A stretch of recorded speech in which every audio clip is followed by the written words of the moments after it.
এতিয়া আজি 18 বছৰ যিটো ঘৰত আছো সেইটো জুবিন গাৰ্গে দিয়া ঘৰ। আপোনালোকে শুনিলে আচৰিত হ'ব যে জুবিন দাই ৰাজা দাক এটা ঘৰ দিছিলে আৰু তাতে গুৱাহাটী মাজমজিয়াত। শুনিলে আচৰিত হ'ব মানে।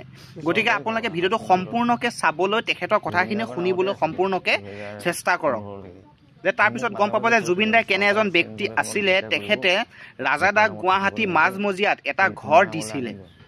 শুনকচোন ৰাজা দাই সেইখিনি কথা আগবঢ়ালে। আপোনালোকে এই ভিডিঅ'টোত শুনক ৰাজা দাই কি ক'লে আৰু গুৱাহাটী মাজমজিয়াত তেখেতক যে ঘৰ দিছিলে, তো জুবিন দা কেনে এজন ব্যক্তি আছিল সকলো কথা তেখেতে বিৱৰি ক'ব। আপোনালোকে ভিডিঅ'টোত শুনক।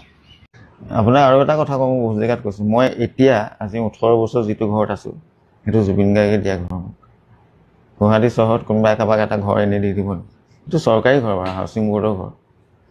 জুবিন গাৰ্গৰ নামতে আছিলে 2015লৈকে।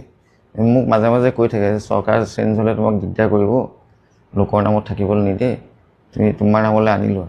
বোলো মইতো আনিব নোৱাৰোঁ।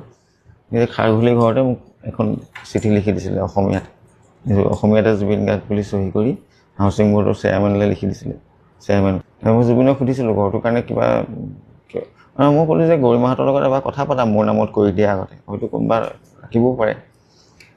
কৈছে নাই নাই, সেইটো মোক চৰকাৰে দিয়া ঘৰ, সেইটো তুমি ইমান দিন আছা, সেইটো তোমাৰে ঘৰ, সেইটো ইয়াত কাৰো গৰিমা চৰিমাহৰ মাত নাই।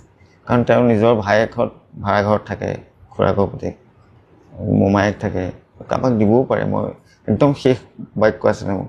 কৈছে সেইটো কথা তুমি কোনোদিন মোক নক'বা আৰু এইটো কথা তুমি চিন্তা নকৰা, তুমি আছা, তোমাৰ ঘৰ, তুমি লোৱা। সেইটো সৰু ঘৰ, কিন্তু মই আজি 18টা বছৰ তাতে আছোঁ, তাতে মোৰ ল'ৰা হ'ল, ল'ৰা এটা ক্লাছ 10 পালেগৈ।